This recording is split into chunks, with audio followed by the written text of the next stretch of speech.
This is Stu Epperson from the Truth Talk podcast, connecting current events, pop culture, and theology, and we're so grateful for you that you've chosen the Truth Podcast Network. It's about to start in just a few seconds. Enjoy it, and please share it around with all your friends. Thanks for listening, and thanks for choosing the Truth Podcast Network. This is the Truth Network.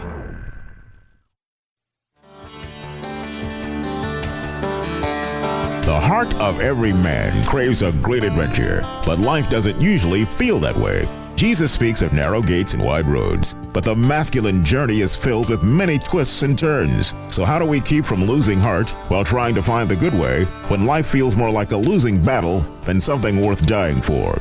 Grab your gear and come on a quest with your band of brothers who will serve as the guides in what we call the masculine journey. The masculine journey starts here now. Welcome to Masculine Journey. We're glad that you're with us this week, and we've had an exciting week. It's just weather's been crazy. We had 70s, over the weekend, and now it's in the 90s, mid 90s again, and just the things you think you can count on, you just can't, and that kind of leads us into tonight's topic if we think about it in the wrong way. And so, Harold, why don't you tell us a little bit about tonight's topic? It's yours. You've been on a topic roll, Harold. It has, hasn't it's it? like 3 out of 4 weeks or something crazy like that. Well, I was looking at what's going on around the world and in our country as well, and it seems like there's just so much discontent. Nobody seems happy and satisfied with the way things are going, and actually, there was a song that the Kingston Trio had back in the late 50s, and I realize I'm probably the only one that was living back then. But it dealt with a subject. I can't remember the title, but part of the lyric is, "The whole world is festering with unhappy souls. The French hate the Germans hate the Poles. Italians hate Yugoslavs, South Africans hate the Dutch, and I don't like anybody very much." So was that after World War II? So the idea of being content, I thought about Paul and so forth, but Job to me was an example. "Naked I came from the womb, and naked I will depart. The Lord gave, and the Lord has taken away. May the name of the Lord be praised." Job had it all, and he lost it all. And that was his attitude after that. So we need to learn from Job that our contentment shouldn't be bound up in what we possess. In Acts 4, chapter 4, 25 to 26, "Why do the nations rage and the peoples plot in vain? The kings of the earth take their stand, and the rulers gather together against the Lord and against his anointed one." Without God, there is no contentment. It can't be.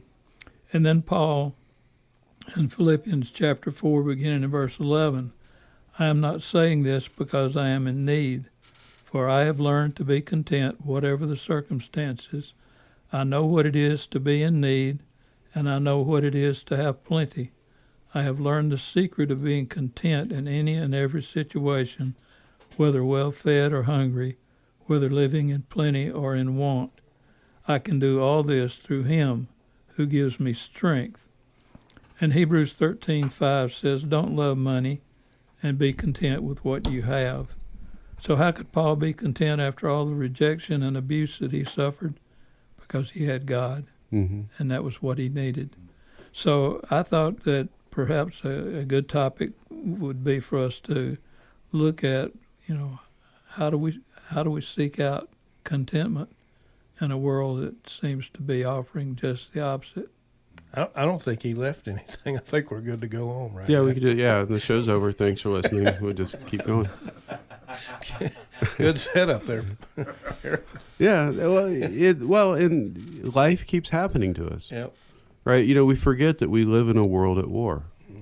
Right? And I'm not talking about the physical war. It's a spiritual war. And yes, it is. We say it often. And John is the one that, you know, said it first, I think, from Ransom Heart, or from, Wild at Heart. I still say it wrong. You know, we are in a great love story, but it's set in a world at war. Yeah, in a world at war, and so we're surprised when casualties happen. But Andy, you have the first clip. Oh boy, no, I worked really hard for that. You know, I think Robbie worked really hard for that. Well, it was true, indeed. I posted the wrong one. So this is from the Pursuit of Happyness, and you know, you think of happiness and contentment kind of being similar, but I love this clip. I hadn't thought about the movie that much, but whenever we were talking about happiness, again, contentment came up with happiness, but here, Chris, I can't remember his last name, Will Smith plays him, but he's lost his wife, he and his wife, she called up and said she was leaving, she took his boy. And then it quickly goes into he's trying to move from selling these bone density scanners into investments and a job with Dean Winter. But really what I'm trying to get here is not there's a lot that you hear, but really he's just got a chaotic life. And as you watch the whole movie, and I encourage you to see it if you haven't, is his whole life is blowing up. But to continually to bring stability to his kid, to love him, to take the time for him, and to learn lessons and not get bitter, it is an example of contentment as you watch it go. Now, he doesn't always look content. He gets frustrated. But ultimately, for him to be able to continue to function and move in the right direction, he is content.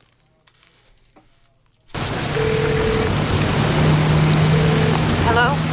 Hey. Yeah, sorry I couldn't make it home on time. Chris, I missed my ship. Yeah, I know. I'm sorry about that. Look, I'm on my way right now. Are you all right with Christopher? I'm leaving. Chris, I'm leaving. What? Did you hear what I said?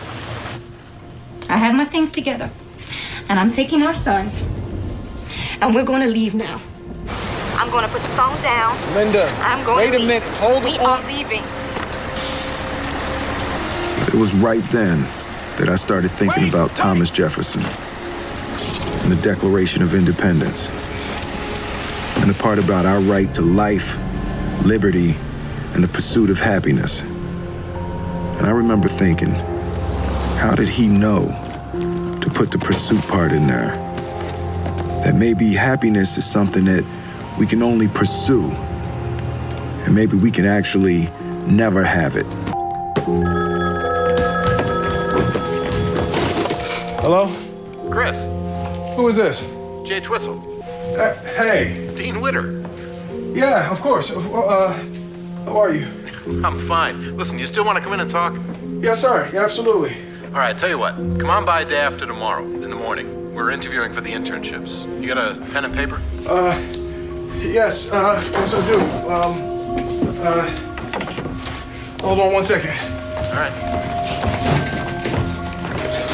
Hello? Chris? Go ahead, I have one. Okay, write this number down so you can call my secretary Janice and she can give you all the specifics. Yep. Okay, 415 415 864 864 0256. 0256 Yeah, extension 4796. 4796. All right, call her tomorrow. So why I left that in there about the whole taking the number down and all, if you watch the scene instead of just listen to it, it's chaotic as he's going from one thing to the other. But really what I wanted to focus in on is when he talked about that whole idea of pursuit of happiness, it almost sounds like he's lost his hope. Because he's like, yeah, you can pursue it. They're not going to guarantee it. And then there's some truth to that. With that being said, I believe happiness is definitely possible and probable with obviously putting God first. But I think it's more of joy is definitely available. It's constantly talking about that in Scripture.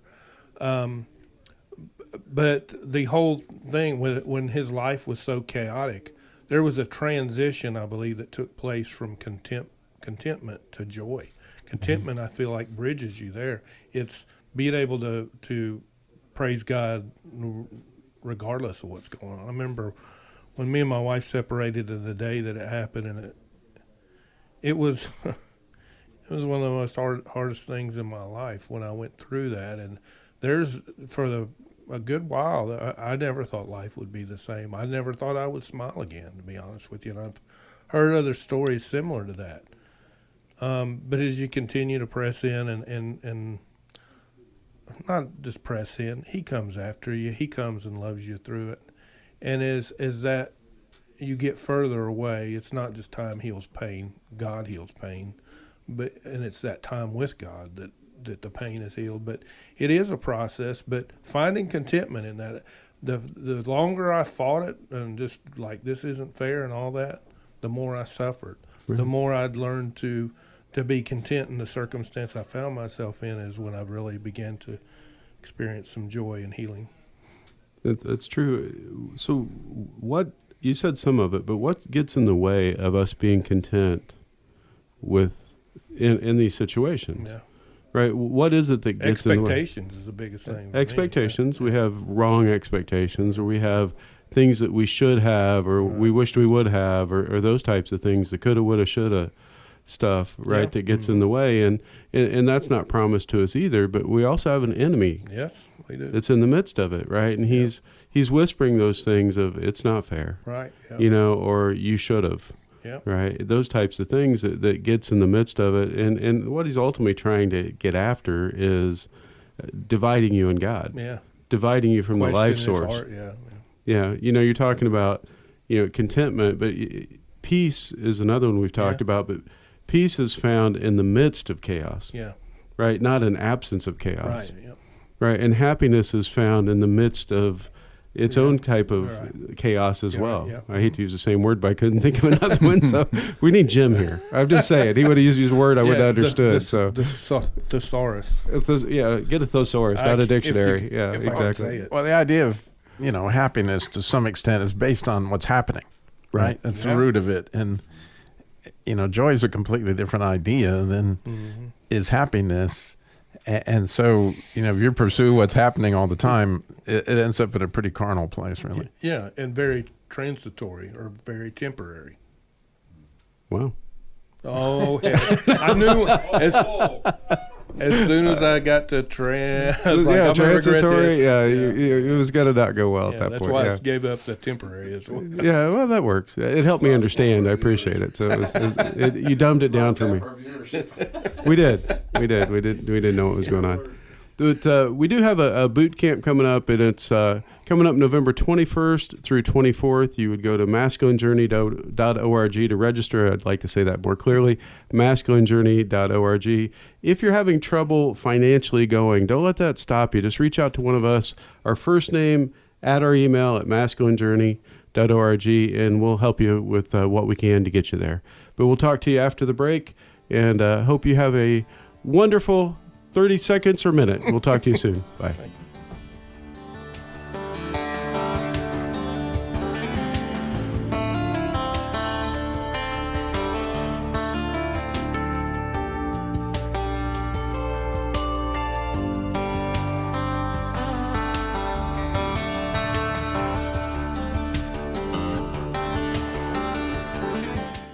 What we have at our boot camp is something that makes you stronger and gives you the strength to go on your regular walk with God. It's something that will make you be bigger than you were when you got there. The first one, I had no clue what I was walking into, and then realizing that other people are in the same boat and, how open everybody was to share their struggle. It was a great group, and a lot of unpacking was able to be done.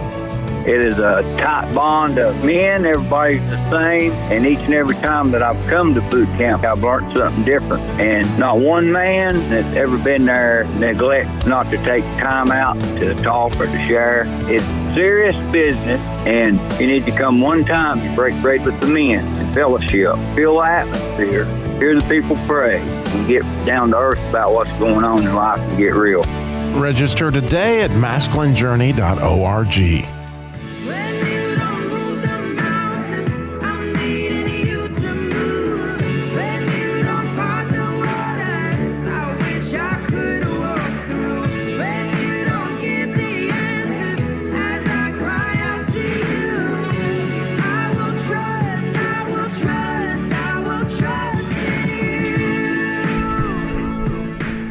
Welcome back.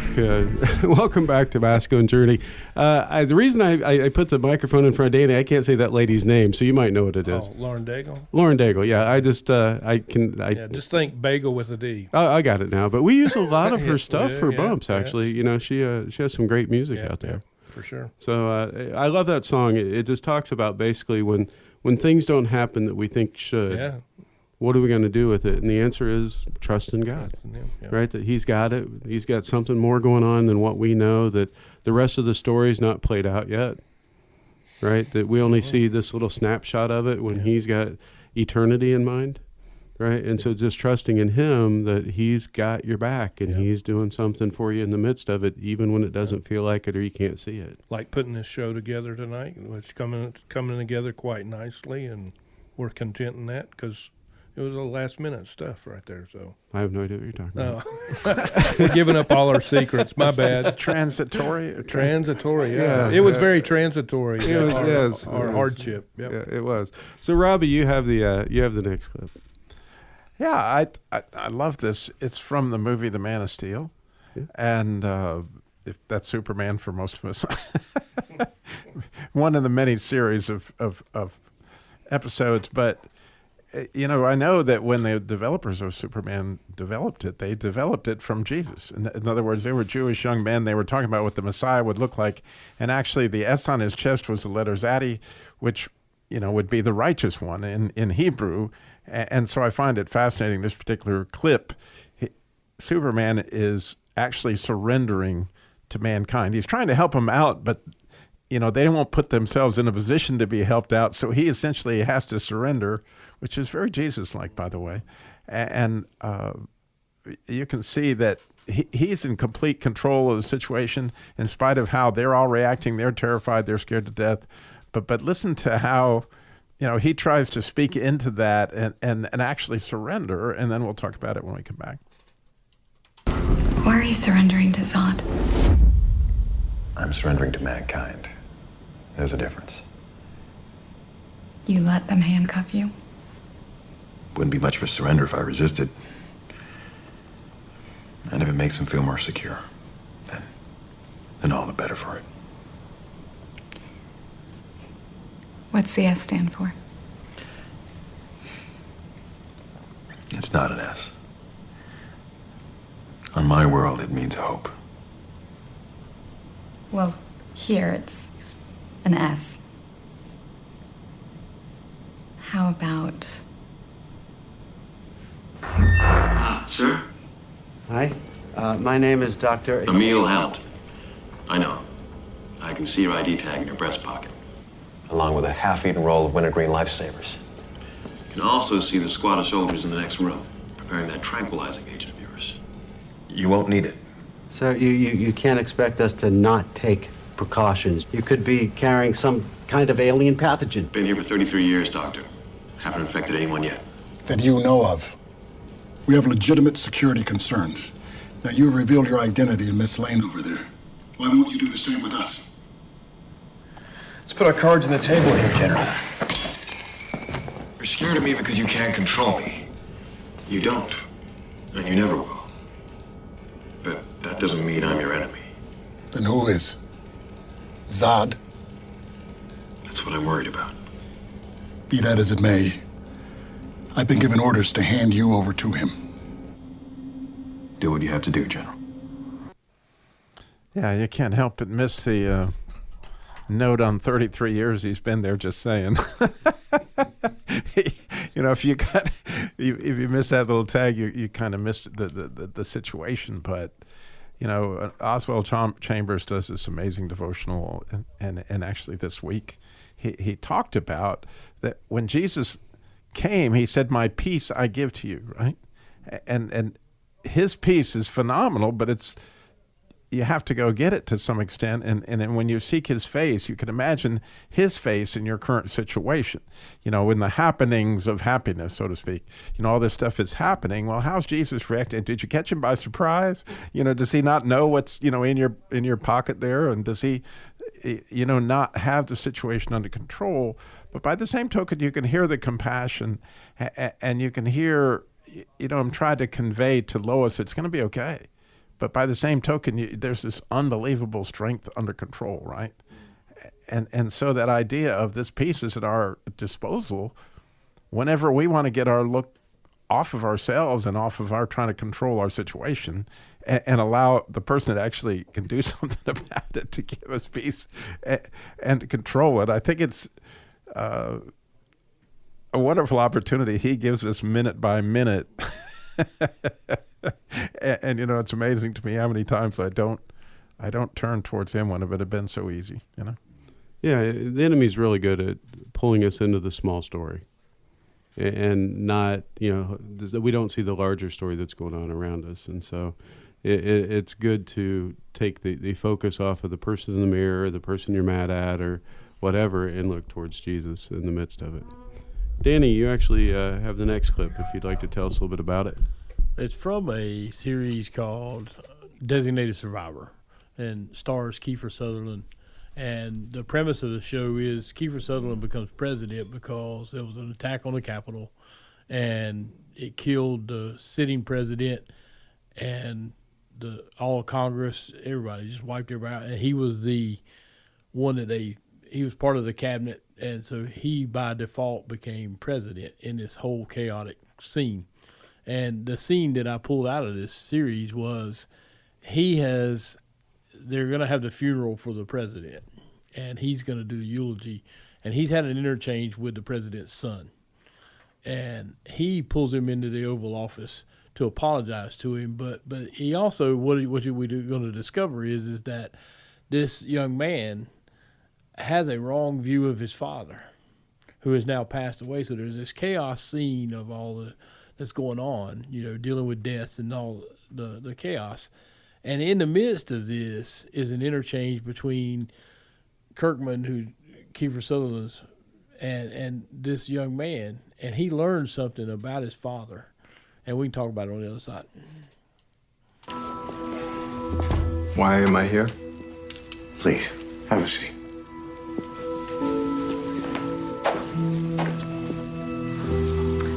I feel I owe you an apology. Because I agreed to have you brought over to the West Wing earlier today to tell stories about your father for the eulogy that I was supposed to deliver. It was insensitive, and I am sorry. But I remembered that I actually have a story for you. Oh, like the time my dad fired you? No. This was when your father took almost an hour out of a cabinet meeting to tell us all about your spring recital at Williams last year. No, I think you're mistaken. Bartok Violin Concerto number 2, I think. Yeah, but my father wasn't there. He had a cabinet. He was. In the back of the room. I think I would know. He had one Secret Service detail. He was wearing a baseball cap. He didn't want to take the focus off of you. No, that's just... He went on and on about your craft, your diligence, your work ethic, your talent. He was so proud. It was nice. And at the end, he gave everyone a program. I asked my assistant, Wyatt, to go to my old office and bring it here for me. He was there? Tyler, I think he was always there. I'm sorry he couldn't tell you himself.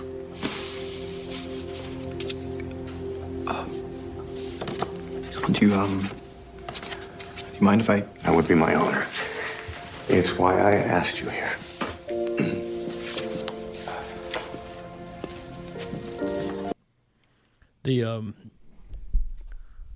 The phrase in there was, I think he was always there. And of course he's talking about his earthly father, but when we take that in the spiritual, you know, our heavenly Father's always there, no matter what the chaos is going on. And there's so many times, you know, we were at an event a few weeks ago, and I heard somebody, we were praying for a guy, and somebody asked him to visualize Jesus in the room of a traumatic event in his childhood. And it made me realize that, you know, if I can visualize whatever was going on in my life or whatever is going on, that Jesus is in the room because he's always there, and he's always there, and it changes my view of everything. And I can find that contentment in chaos or whatever I'm looking for, I was thinking about when I saw this topic was years ago when my daughter, her mother took her to New York for 4.5 years, and I didn't see her.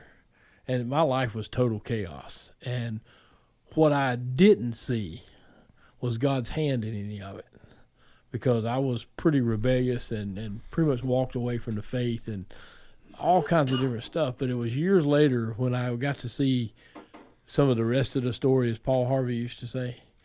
I could literally see God's hand in lots of different things because he was always there.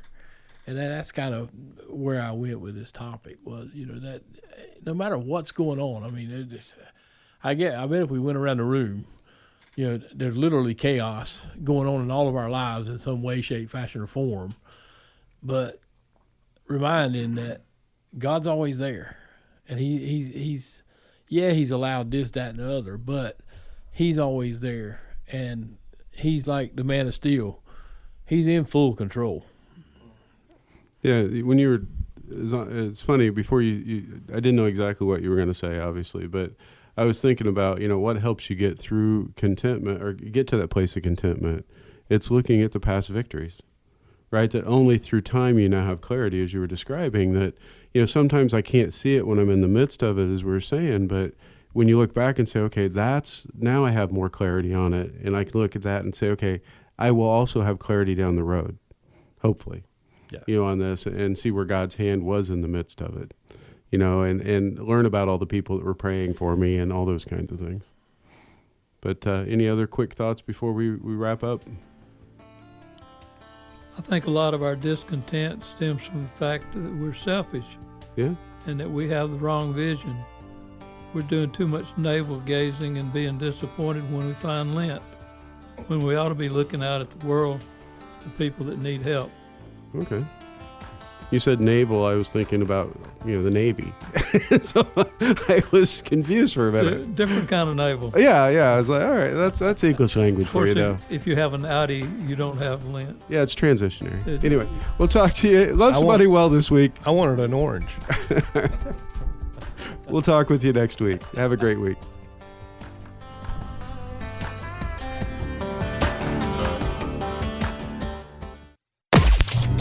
This is the Truth Network.